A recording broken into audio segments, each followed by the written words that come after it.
오늘 보실 말씀 로마서 10장 9절부터 13절 신약성경 253쪽입니다. 제가 읽겠습니다. 내가 만일 내 입으로 예수를 주로 시인하며 또 하나님께서 그를 죽은 자 가운데서 살리신 것을 내 마음에 믿으면 구원을 받으리라. 사람이 마음으로 믿어 의에 이르고 입으로 시인하여 구원에 이르느니라. 성경에 이르되 누구든지 그를 믿는 자는 부끄러움을 당하지 아니하리라 하니 유대인이나 헬라인이나 차별이 없음이라. 한 분이신 주께서 모든 사람의 주가 되사 그를 부르는 모든 사람에게 부요하시도다. 누구든지 주의 이름을 부르는 자는 구원을 받으리라. 아멘. 우리 기도하고 말씀 나누겠습니다. 하나님, 2022년 부활절을 맞이하게 하심을 감사를 드립니다. 오늘 우리가 예배하는 동안 우리의 영혼이 온전히 부활하신 주님을 향하게 하여 주시옵시고 그 부활의 능력을 우리에게 부어주시는 하나님 앞에 감사와 찬양 드리는 저희들 되게 하여 주시옵소서. 이제 말씀을 전합니다. 성령님께서 함께 하셔서 우리 마음속에 조명하여 주심으로 이 말씀이 오늘 내 영혼을 깨우는 말씀이 되게 하시고 내 믿음의 삶을 온전하게 하는 기준과 능력이 되게 하여 주시옵소서. 예수님의 이름으로 간절히 축복하며 기도하옵나이다. 아멘. 오늘 이곳에 모여서 또한 온라인으로 함께 예배하는 모든 분들 주님의 이름으로 축복합니다. 오늘은 2022년 부활주일입니다. 매해마다 이맘때쯤 되면 우리가 맞이하게 되는 부활주일인데 오늘 이 시간 우리가 함께 말씀을 나누면서 죽음을 이기시고 다시 살아나신 예수님을 기념하고 또 이 사건이 오늘 저와 여러분에게 어떤 은혜와 능력으로 다가오는지를 말씀을 통해서 한번 생각하는 시간을 갖고자 합니다. 사람들이 보통 미래에 어떤 일이 일어나기를 바라는 것을 표현하는 단어가 크게 두 가지를 많이 씁니다. 희망이라는 단어랑 소망이라는 단어 두 가지를 우리가 많이 사용을 하죠. 비슷한 의미를 가지고 있어요. 희망이나 소망은 어떻게 들으면은 같은 의미, 비슷한 의미를 가지고 있는데 그런데 이 두 가지 이 이야기 중에서도 약간의 차이가 있는데 희망이란 미래에 일어날 수도 있는 사건이나 일을 기대하는 것을 희망이라고 표현을 하고 소망은 확실히 일어날 일을 기대하는 것을 소망이라고 표현을 합니다. 그래서 여러분 성경을 쭉 읽다 보시면은 희망이라는 단어보다 소망이라는 단어가 훨씬 많이 나옵니다. 그 이유는 희망은 일어날지 안 일어날지 나는 잘 모르지만 일어났으면 좋겠다 그런 의미가 있고 소망은 확실하게 일어날 것이기 때문에 내가 그걸 기대합니다. 그래서 성경은 희망이라는 단어보다 소망이라는 단어를 훨씬 많이 씁니다. 사람은 희망을 가지고 살아가는 존재죠. 그래서 오늘보다 나은 내일을 꿈꾸면서 삶을 계획하고 또 일도 하고 학생들은 공부하면서 하루하루를 살아갑니다. 학생들에게는 좋은 성적을 얻고 원하는 대학에 가는 것이 그 나이대에 가장 중요한 희망이 될 것이고 또 이제 청년들은 졸업하여 괜찮은 직장에 입사하는 것 아니면 내가 정말 사랑하는 배우자를 만나서 가정을 꾸리는 것 이런 것들이 삶의 희망이 되기도 합니다. 또 직장에 간 사람들은 승진을 하는 것이라든가 또 자녀를 키우는 부모가 되면 부모로서 자녀에게 대해서 가지게 되는 그런 희망을 품고 우리에게 주어진 하루하루를 사람들은 다 살아가요. 어떻게 보면 평범한 삶이지만 이 평범한 삶에 희망이 없으면 사실 그 삶이 무슨 재미가 있고 무슨 기대와 소망이 있겠습니까?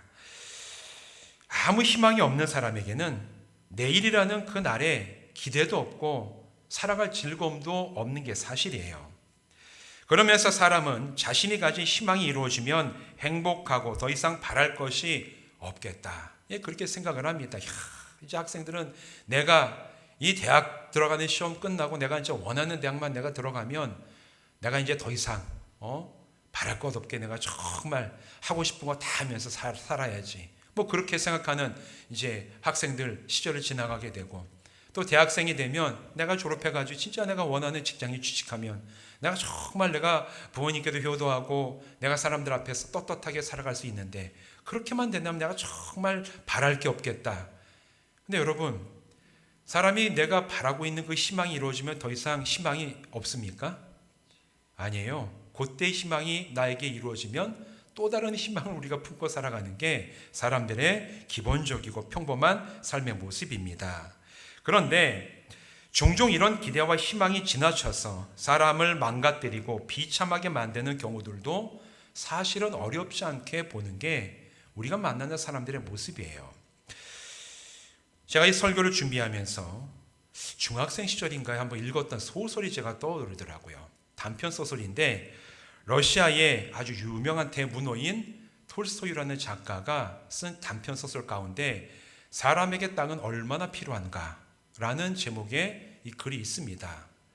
사람에게 땅이 얼마나 필요한가. 아마 읽어보신 분도 계시겠지만 잠깐 이 줄거리를 말씀드리면 이 짧은 단편 소설에 빠요미라는 이 한 농부가 살았는데 러시아의 농부입니다. 근데 이 농부가 농사를 짓는데 자기 소유의 땅이 별로 없는 거예요. 그래서 늘 희망이 나에게 땅이 좀 많았으면, 나에게 땅만 많이 있으면 내가 악마도 내가 두렵지 않다. 이렇게 늘 말하면서 살아가고 있던 이 빠욤이라는 농부가 있었어요. 그런데 어느 날 얘기가 들려오는데 저 멀리 떨어져 있는 마을에 가면 사실 적은 돈으로도 정말 좋은 땅을 원하는 만큼 살 수 있다. 이런 소문을 듣게 된 겁니다.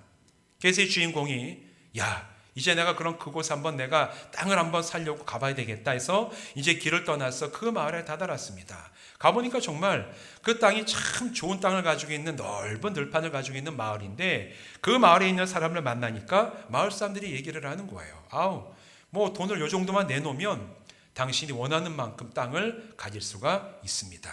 그런데 단 한 가지 조건이 있는데 뭐냐면 아침에 해가 뜰 때 출발해가지고 당신이 쭉 가면서 깃발을 꽂고 해가 지기 직전까지 들어와서 내가 여기에 깃발을 꽂을 때 당신이 하루 동안 다 돌게 된 바로 그 땅이 당신의 땅입니다. 여러분, 이런 얘기를 동네 사람들이 하는 거예요. 자, 질문이 나갑니다. 여러분은 만약에 그런 땅을 준다고 하면 어떻게 하시겠습니까? 도시 사람들에게는 별로 감흥이 안 오는 얘기예요. 우리는 농사를 짓고 다 땅에서 우리가 생활을 하기 때문에 굉장히 중요합니다. 땅에 대한 우리는 참 애정이 있는데 여러분 만약에 누가 여기 있는 땅을 내가 다 원하는 만큼 줄 테니까 해 뜨면서부터 해 질 때까지 다 돌아오면 다 줄게. 누가 여러분에게 그렇게 얘기한다면 여러분은 해 뜰 때부터 어떻게 하시겠습니까? 관심이 없으시군요, 다들. 아니면 그런 일은 일어나지 않기 때문에 현실이 그게 아니기 때문에 저는 뭐 저런 얘기에 전혀 넘어가지 않습니다. 뭐 그런 지금 자세입니까? 소설 얘기예요. 해가 딱 뜨자마자 이 빠욤이라는 사람이 어떻게 했냐? 전속력으로 달리기 시작했어요. 막 뛰어가가지고 깃발을 등에 메고 내가 조금이라도 더 좋은 땅을 더 많이 차지하기 위해 가지고 그냥 하루 종일 달립니다. 막 꽂고 나는데 여러분 멈출 수가 없어요. 멈추면 내 땅이 아닌 거예요. 쉬지 않고 하루 종일 달려서 이제 해가 뉘어뉘어 넘어가는데 마음이 급합니다. 해가 지기 전에 들어오지 못하면 무효가 되는 거예요. 그냥 달려가지고 마지막 정말 죽을 힘을 다해가지고 막 뛰어와가지고 해가 산에 뉘어뉘어 넘어갈 때 마침내 마지막 깃발을 출발한 곳에 가서 꽂았어요. 그 땅이 주인공의 땅이 되었겠습니까? 그러면 소설이 아니죠. 들어와가지고 너무 지치고 힘든 나머지 기력이 다해서 죽어버렸습니다. 여러분 웃기죠 이게. 이 소설이 진짜 소설이에요. 근데 이 동네 사람들이 그래가지고 이 빠욤이라는 주인공을 거두어가지고 장례를 치러주는데 그 사람이 누인 땅이 2평짜리 땅밖에 안 된다. 그러면서 그 소설이 주는 그 내용이 제목 그대로입니다. 사람에게 얼마나 땅이 필요한가? 사람에게 필요한 땅이 얼마인가? 자기의 탐욕과 자기의 욕심, 자기의 희망 가지고는 이 모든 걸 다 내가 가질 수 있을 것 같아서 쉬지도 않고 하루 종일 달려서 내가 깃발을 꽂고 돌아와서 가질 수가 있게 되었는데 그렇게 힘들게 뛰었기 때문에 기력이 다하고 힘이 다해가지고 그곳에서 그냥 죽어버렸습니다. 죽고 나니 그 땅은 그 사람에게 아니라 겨우 자기의 죽은 시신 눕힐 만한 2평의 땅이 그 사람에게 주어진 땅의 전부였다. 이게 톨스토이의 유명한 단편소설의 책의 내용이에요. 주인공의 과도한 희망이 결국 주인공에게 죽음에 이르게 되는 원인이 되었죠. 그런데 이 톨스토이의 소설을 읽으면서 또 한 가지 알게 되는 게 있습니다. 사람이 품은 희망은 살아있을 때만 유효하다는 거예요. 살아있을 때만 유효합니다. 사실 오늘 살아가는 우리들이 가지고 있는 희망도 살아있을 때만 의미가 있습니다. 얼마 안 있어서 죽을 사람에게 여러분 좋은 대학이 무슨 의미가 있겠습니까? 내가 이제 한 2달 있으면은 이 세상을 떠나게 된다는 얘기를 들으면 내가 직장에서 승진하는 게 그 사람에게 의미가 있겠습니까? 내가 정말 반년 딱 나에게 시간이 주어졌는데 그 시간 주어진 다음에 내가 이 세상에서 사업에 성공해가지고 뭘 막 이루고 막 사업 번창해가는 게 그게 그 사람에게 얼마나 큰 의미가 있겠습니까? 이게 우리의 인생이 가지고 있는 중요한 딜레마 중에 하나예요. 여러분, 만일 여러분에게 남은 인생이 한 달뿐이라면 지금 오늘 내가 중요하게 여기는 것들 중에 정말 이 한 달 가운데 끝까지 내가 붙잡아야 될 게 과연 몇 개나 있을 거라고 생각을 하십니까? 한 달 딱 살아가요. 이제 한 달 되면 이제 내 생명이 다게 되는데 그 한 달 뒤에 한 달을 지나가면서 여전히 나에게 중요하고 여전히 나에게 정말 목숨과도 바꿀 수 없는 그런 것들이 여러분에게 과연 얼마나 남아있겠냐라는 거예요. 사실은 별로 없습니다. 그렇기 때문에 사람의 인생이 참으로 의미 있고 후회 없이 살아가기 위해서 가장 중요한 것은 사실은 뭘 갖고 내가 뭘 이루고 내가 뭘 어떻게 취득하고 이것이 아니라 가장 중요한 것은 죽음의 문제를 해결하는 거예요. 죽음의 문제를 해결해야지 오늘 내가 살아가는 삶에 의미가 있는 것이고 죽음의 문제에 대해서 내가 자유하고 그것을 넘어갈 수 있는 길을 내가 찾아낸 후에야 내가 살아가는 평생이 의미가 있고 후회가 없이 내가 이 세상에서 내 생명이 다하는 그 순간에도 두려움이나 후회나 아쉬움 없이 우리가 삶을 살아갈 수가 있다라는 얘기예요. 그런데 자신의 죽음에 대해서 진지하게 생각하는 사람을 만나기는 쉽지 않습니다. 사실 우리 모두는 다 죽음에 대해서 그렇게 생각을 안 해요. 나는 마치 오래 살 거. 아니, 나는 죽음이란 것이 나에게 별로 크게 다가오지 않은 채 죽음은 나에게 별로 상관이 없는 것처럼 사실 오늘 우리가 살아가고 있지 않습니까? 그러다가 큰 사고나 질병을 만나고 나서야 죽음이 나에게서 멀지가 않구나. 죽음이라는 것이 나도 피할 수가 없는 것이구나. 나도 죽음에서 아주 멀리 떨어져서 마치 없는 죽음을 난 맞이하지 않을 사람처럼 사는 것이 사실은 내가 좀 착각하고 살았던 거구나. 그때서야 깨닫게 되는 게 어떻게 보면 현명하지 못한 우리 모두의 인생의 단면입니다. 그런데 초대교회 성도들은 고난과 죽음 앞에서도 전혀 다르게 행동을 했습니다. 그들에게서만 찾을 수 있는 구별되는 특징이 그들에게 있었어요. 초대교회 성도들이 늘 로마 제국과 유대인들의 핍박과 죽음에 대한 그런 위협 가운데 살아갔는데 그럼에도 불구하고 그들에게는 세상 사람들과 구분이 되는 굉장히 중요한 특징이 있었다라는 거예요. 뭐냐면 두려움이 없었습니다. 핍박과 죽음에 대한 그 위협 앞에서도 인내와 감사가 있었어요. 그래서 그런 초대교회 성도들을 보는 이 세상 사람들은 그리스도인들에게 어떻게 그럴 수 있는가를 물어왔다라는 것이 교회사의 초창기에 기록되어 있는 문서에 보면 여러 군데서 발견을 할 수가 있습니다. 이런 사람들을 위해서 사도 베드로는 베드로전서 3장 13절과 14절에서 성도들을 향해서 굉장히 중요한 영적인 권면을 합니다. 이렇게 말하죠. 그러나 의를 위하여 고난을 받으면 복이 있는 자니 그들이 두려워하는 것을 두려워하지 말며 근심하지 말고 너희 마음에 그리스도를 주로 삼아 거룩하게 하고 너희 속에 있는 소망에 관한 이유를 묻는 자에게는 대답할 것을 항상 준비하되 온유와 두려움으로 하고 이렇게 하라고 일찍이 사도 베드로가 핍박 가운데 있는 성도들에게 영적인 권면을 했습니다. 너희들이 세상 사람과 다르게 살아가는 그런 모습을 보고 사람들이 너에게 아니 어떻게 그렇게 살 수가 있는가? 너희는 도대체 뭘 가지고 있길래 이런 삶을 살아갈 수가 있는가 물어오거든 너희 마음 가운데 있는 소망에 대해서 얘기할 준비를 항상 하라. 온유와 두려움으로 거기에 대해서 얘기하라. 소망이 뭔지 말씀드렸죠. 반드시 일어날 것을 내가 뭘 기대하고 살아가는지에 대해서 너희가 정말 온유함과 두려움을 가지고 사람들에게 잘 설명할 수 있도록 그렇게 늘 준비하면서 살아가라. 성경에서 그렇게 얘기를 하고 있는 거예요. 앞으로 일어나면 좋을 희망이 아니라 확실하게 이루어질 소망에 대해서 말할 준비를 하라는 그런 권면입니다. 여러분, 그 소망이 무엇입니까? 오늘 우리가 읽은 이 로마서 10장의 본문 말씀 9절과 10절과 13절은 그 소망에 대해서 얘기를 하는데 그것을 구원이라고 얘기를 합니다. 우리가 잘 알고 있죠. 구원 받으셨습니까? 예수 믿고 구원 받으십시오. 우리가 참 많이 얘기하는 그 이야기와 단어가 구원인데 성경은 구원에 대해서 얘기할 때 세 가지에 대해서 얘기를 해요. 구원은 도대체 무엇이냐? 이 세 가지가 우리에게 이루어지고 응답되고 그 가운데 살아가는 것을 구원받은 자, 구원받은 삶이라고 얘기를 해요. 첫 번째는 죄 용서함을 받고 하나님 앞에서 의롭다함을 받게 되는 그것이 바로 구원입니다. 로마서 3장 24절은 이렇게 얘기를 하죠. 그리스도 예수 안에 있는 속량으로 말미암아 하나님의 은혜로 값없이 의롭다 하심을 얻은 자 되었느니라. 값없이, 내가 치르는 값은 없지만 예수께서 십자가에서 흘리신 그 피의 값으로 내가 하나님 앞에서 죄 용서함을 받고 의롭다 하게 된 것, 그것이 구원이에요.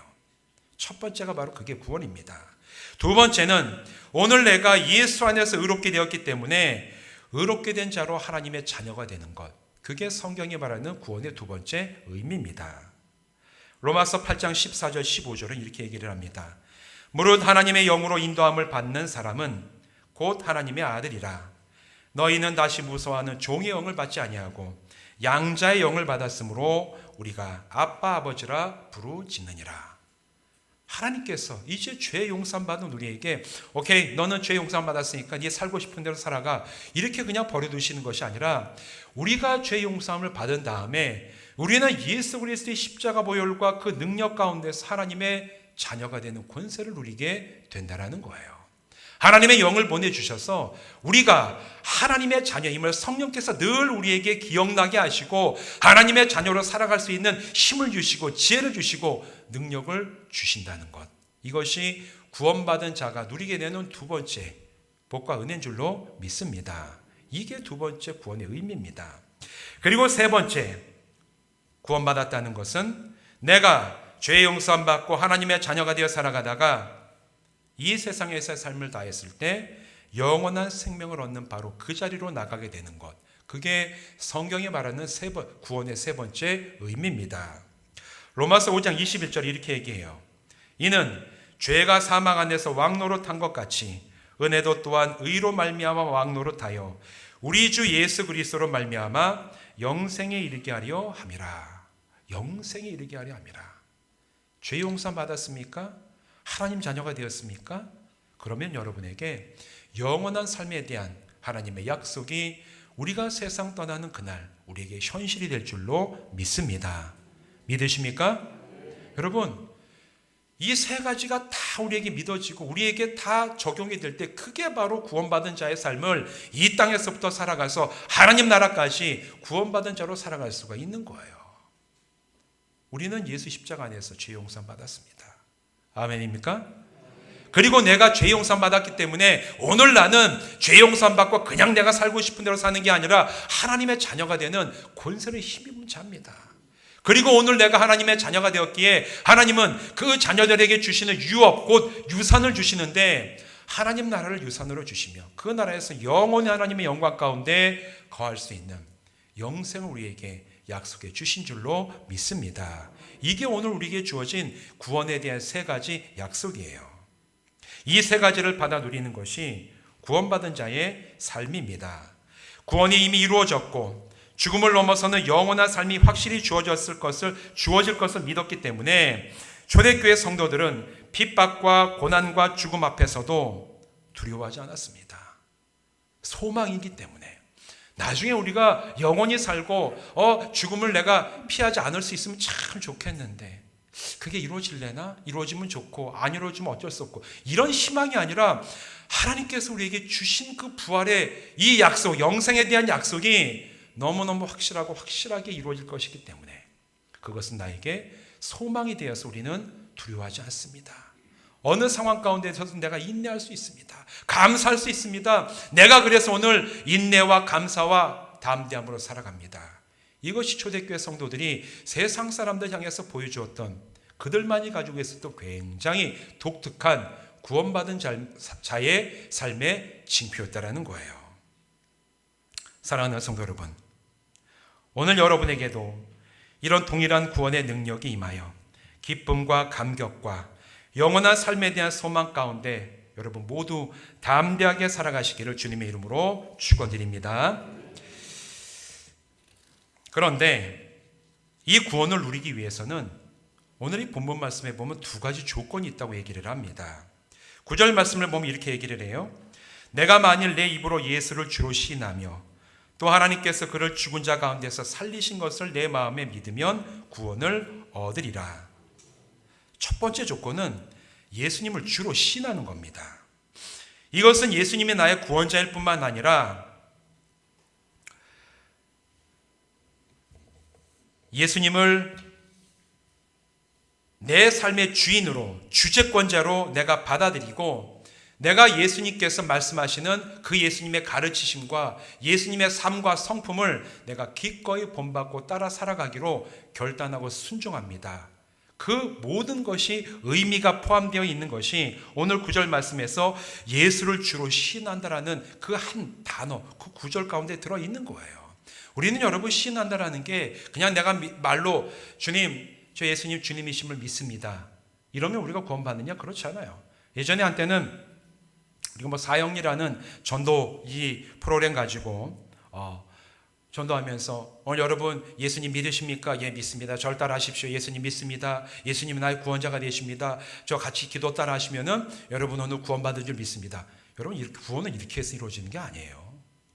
우리가 말로 한다, 이 신한다는 게 단순히 그냥 말로 내가 예수님 주님이십니다 얘기하는 게 여기 본문에서 말하는 그 신한다는 의미가 아닙니다. 오늘 본문의 이 말씀, 예수를 너의 주로 시인한다는 것은 주님이 나의 인생의 주재권자가 되신다는 걸 인정을 한다는 것이에요. 그리고 그걸 인정한다는 것은 예수님이 오라고 하시는 길을 주여 제가 기꺼이 가겠습니다. 예수님의 말씀을 주님 제가 기꺼이 순종하겠습니다. 주님, 예수님의 그 성품과 살아가신 그 삶을 제가 기꺼이 본받고 따라가겠습니다. 그걸 내가 결단하고 그대로 실천하는 것이 예수를 주로 신하는 것입니다. 여러분, 오늘 여러분 예수님을 주로 신하십니까? 신하십니까? 그렇다면 여러분의 삶 가운데 정말 예수님을 주로 신한 여러분의 삶의 고백과 그 고백을 따른 삶이 있습니까? 왜 대답이 작아집니까? 똑같아야 돼요. 고백합니다. 그리고 그 고백대로 주님 오늘 저는 살아갑니다. 완전하지는 않아요.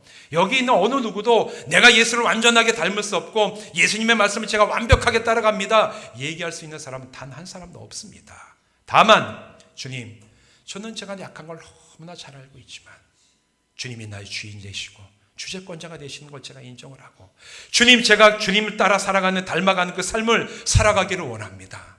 주여 저를 불쌍히 여기셔서 그 길, 주님을 본받는 삶 살아갈 수 있도록 주여 은혜를 더하여 주시옵소서, 힘을 더하여 주시옵소서. 그런 고백과 간구가 여러분의 심령 가운데 넘치시기를 주님의 이름으로 축원드립니다. 여러분, 그렇지 않으면 예수 믿는 게 아닐 수가 있어요. 여러분, 예수 믿는 것도 두 가지가 있습니다. 진리를 따라서 예수님을 온전히 믿고 따라가는 그런 믿음이 있는 반면에 어떤 믿음은 예수님을 믿는 것을 마치 우상 숭배하듯이 믿는 사람이 있어요.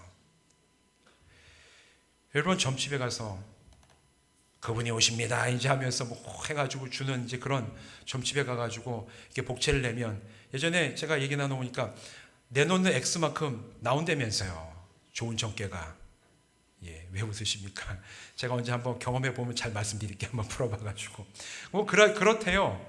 근데 여러분, 거기 가가지고 내가 뭐 일에 대해서 어떻게 될지 내가 복채를 내고 정결 받은 다음에 그럼 그분이, 지금 얘기하시는 그분이 나에게 어떻게 살라라고 얘기를 합니까? 어떻게 내가 윤리적으로 살아야 되고 어떻게 내가 다른 사람들에게 선한 영향력을 미쳐야 되는지 그분이 그런 얘기는 주지도 않고 받지도 않아요. 내가 듣고 싶은 얘기만 듣고 그냥 가면 됩니다. 돈 낸 액수만큼 내가 들은 얘기 듣고 가면 끝나요. 그런데 신앙생활 할 때도 그런 식으로 신앙생활하는 사람들이 교회 안에 적지가 않다는 거예요.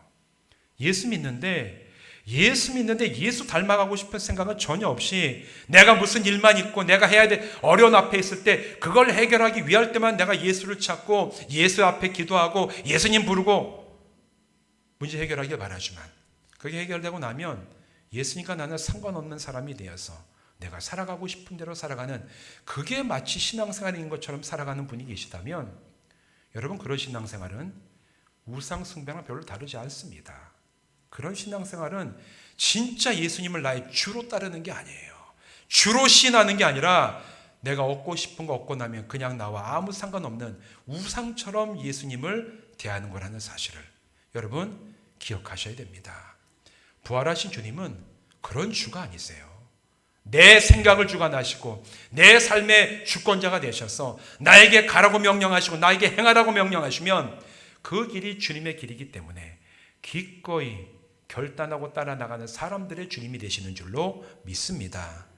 그런 믿음 가운데 예수님 나의 주인 되십니다. 시인하고 살아가는 여러분 되시기를 주님의 이름으로 부탁드립니다. 이게 첫 번째 조건이면 두 번째 조건이 있습니다. 9절 하반절에 나오죠. 또 하나님께서 그를 죽은 자 가운데서 살리신 것을 내 마음에 믿으면 구원을 받으리라. 이것이 구원받기 위한 두 번째 조건이에요. 짧게 다시 얘기하면 예수님이 죽은 자 가운데서 부활하신 것을 믿어야지만 너희가 구원받는다라는 겁니다. 여러분 예수님이 죽은 자 가운데서 살아나신 것을 믿으십니까? 이거는 굉장히 중요해요. 현대과학은 그런 일이 없다라고 얘기를 합니다. 어떻게 죽은 자가 현실적으로 그래요. 죽은 자는 살아날 수가 없죠. 죽은 자뿐만 아니라 우리가 씨앗을 심을 때 여러분 씨앗을 여러분 심으면은 아주 작아 보이는 것도 이 땅에 심어 놓으면 그 안에 생명력이 있어서 작물이 자라고 큰 나무가 되는 것들도 있는데 그것을 끓는 물에 넣었다 꺼내면 어떻게 됩니까? 아무리 그럴듯하게 보이는 씨앗이라도 죽어요. 생명이 없어지면 살지 못합니다. 우리는 이 생명력이 얼마나 위대한 것인지를 잘 알고 있어요. 그런데 예수님께서 예수님의 그 죽은 예수님을 하나님께서 살려내셨다라는 거예요. 이것은 굉장히 중요한 사실입니다.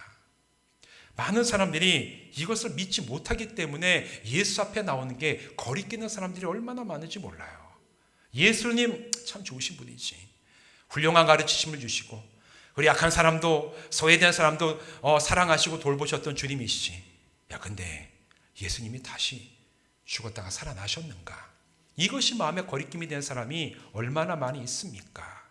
여러분 그런데 이 말씀의 첫 부분에서 말씀드린 것처럼 만약에 예수님이 우리의 주인이 되시고 주님이심을 우리가 고백하고 그 말씀을 따라 살아간다고 할지라도 그 주님이 죽었다가 살아나신 주가 되지 않으시면 우리에게는 소망이 없습니다. 여러분 만약에 예수님이 죽었다가 살아나신 주님이 되지 못하시고 우리가 이 인생을 살아가다가 예수님 열심히 잘 믿고 예수님의 말씀 잘 따라 살아가다가 우리 생명이 다 끝나는 날에 믿는 자나 믿지 않는 자나 똑같이 그냥 죽어버리고 끝난다면 저는 예수 안 믿을 거예요. 뭐하러 예수 믿습니까? 안 그렇습니까?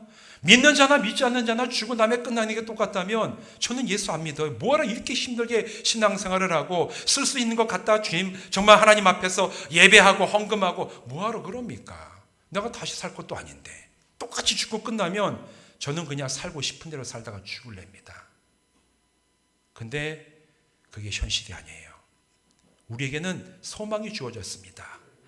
하나님께서 예수를 죽은 자 가운데서 살려내셨다라는 거예요. 초대교회 성도들이 왜 그렇게 목숨을 걸고 자기의 신앙을 지켰습니까? 이것 때문에 그래요. 죽은 자 가운데서 살려내신 하나님께서 우리도 예수님을 따라서 죽은 자 가운데서 살려내실 것을 믿어졌기 때문에 확신하기 때문에 그게 소망이 되었기 때문에 죽음 앞에서도 두려워하지 않을 수가 있었고 핍박과 위협 속에서도 그들이 감사와 인내로 살아갈 수가 있었던 겁니다. 그래서 성경은 고린도전서 15장 19절 20절에 이렇게 말을 합니다. 만일 그리스도 안에서 우리가 바라는 것이 다만 이 세상 삶뿐이면 모든 사람 가운데 우리가 더욱 불쌍한 자이리라. 그러나 이제 그리스도께서 죽은 자 가운데서 다시 살아나사 잠자는 자들의 첫 열매가 되셨도다. 예수님을 죽음에서 살려내신 하나님께서 이제 성도들도 죽음에서 살려내실 것입니다.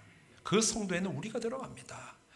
예수님을 죽음에서 살려내신 하나님께서 마지막 날 저와 여러분도 죽음에서 살려내실 줄로 믿습니다. 여러분, 이 믿음은 너무나 중요합니다.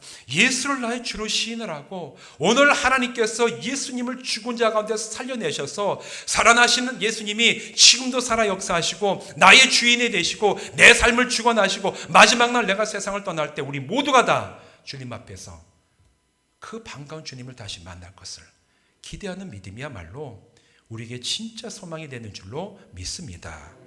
바로 이 믿음이 있어야지 우리는 이 세상에서 믿지 않는 사람과 다른 삶을 살아갈 수가 있어요.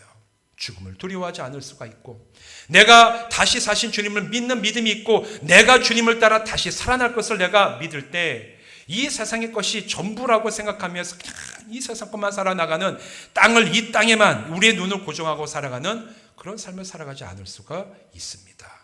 내가 부활할 것을 믿는 그 사람만이 이 세상 살아가면서 이기적인 삶이 아니라 다른 사람에게 선한 영향을 미치는 온전한 믿음의 도구로 쓰임받을 수가 있다는 거예요. 그게 어떻게 가능하냐? 예수를 나의 주로 신하고 하나님께서 예수를 죽은 자 가운데서 살려내시고 예수님이 첫 열매가 되셔서 나도 그 뒤를 따라서 부활할 줄로 믿는 그 사람에게 주어지는 영적인 은혜이자 권세입니다. 사랑하는 성도 여러분, 예수님이 주님이심을 신하여 우리에게 주어진 평생 동안을 온전한 구원의 삶을 누리시기를 바랍니다. 우리에게 이미 주어졌어요. 구원을 이미 받았다면 우리는 죄 용서함 받아 하나님의 자녀가 되었습니다. 오늘도 주의 영이 보내셔서 성령 가운데 우리는 하나님의 자녀로 살아갑니다. 누리고 살아가셔야 돼요. 그리고 우리에게 약속되어 있는 소망이 있음을 여러분 꼭 기억을 하시기 바랍니다. 우리 주님 부활하셔서 잠자던 자에서 살아나신 첫 열매가 되셨기 때문에 주님, 우린 다 인간이라서 언젠간 우리의 삶이 다 이 세상을 떠나게 될 텐데 그때 우리에게 부활의 약속을 주실 줄로 믿습니다. 그 부활이 우리에게 현실이 될 줄로 내가 믿습니다. 이것이 우리에게 능력이 되고 소망이 되어서 코로나로 인해서 얼마나 힘들고 참 지치는 그런 시대를 살아가고 있습니까? 그러나 우리에게 소망이 있기 때문에 저와 여러분은 지치지 마시고 절망하지 마시고 낙심하지 마시고 흔들리지 마시고 끝까지 주님 안에서 소망을 가지고 살아가는 참된 성도의 삶을 살아가시기를 주님의 이름으로 부탁드립니다. 기도하시겠습니다.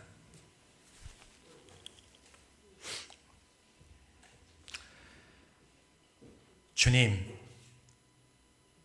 죽음을 이기시고 부활하신 그 주님이 나의 주님이 되시고 우리 모두의 주님이 되시니 감사를 드립니다. 우리가 십자가 복음을 듣고 믿게 하셔서 죄 용서함 받게 하시고 또 우리가 하나님의 자녀가 되게 하심도 너무나 감사하고 또 주님 오늘 우리에게 죽은 자 가운데서 부활하신 예수님의 그 사건을 믿게 하셔서 우리 역시 이 세상 떠나간 그날 주님 다시 오실 때 우리도 부활의 몸으로 영생을 약속받게 하심을 주님 감사를 드립니다.